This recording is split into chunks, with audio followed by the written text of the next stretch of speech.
Salut tout le monde, welcome to this lesson on le passé simple, which in English is known as the past historic tense. Now before we begin, I need to stress to you that this is an entirely literary tense, meaning that we don't use it in the spoken language at all, and so the likelihood of you ever having to produce it is very, very slim. In this video, I will go through the conjugations for those of you interested, or perhaps for the minority of you who will actually have to use it, but please don't spend a long time learning and memorizing it, because that would be a complete waste of time. So, how do we use the passé simple? Well, for all intents and purposes, it is just a past tense, so we use it to talk about actions that happened in the past, but only in writing, and even then it's limited to things like novels, history books, and biographies. You may occasionally see it in a newspaper, but nowadays people just use passé composé, and if you're writing an email or a letter, you definitely won't use passé simple again. You use passé composé. In terms of translation, it basically just means things like I played, but I don't suggest that you go up to someone and start talking in the passé simple. They'll probably look at you gone out, because that would just be really, really strange to hear someone using that tense in the spoken language. So how do we conjugate the passé simple? Well, it's quite interesting, and when I say interesting, I mean in the loosest sense of the word. We take the infinitive, remove the infinitive ending er, ir, or re, and then add the past historic ending. And these endings come in two groups.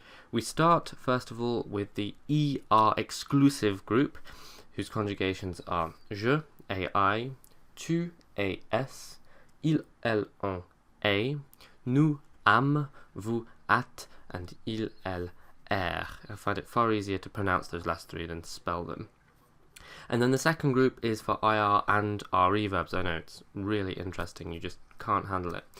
So the endings for these are je, is, tu, is, il, elle, on, it, nous, im, vous, it, and il, elle, ir.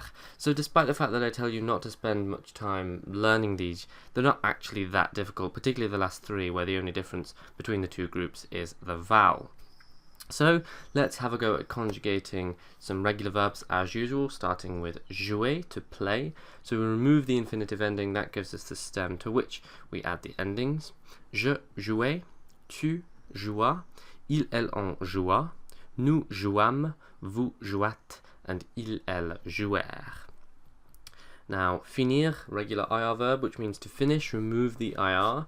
There's our stem, let's add the endings. For IR verbs, je finis, tu finis, ils, elles, on finit, nous finîmes, vous finîtes, and ils, elles finirent.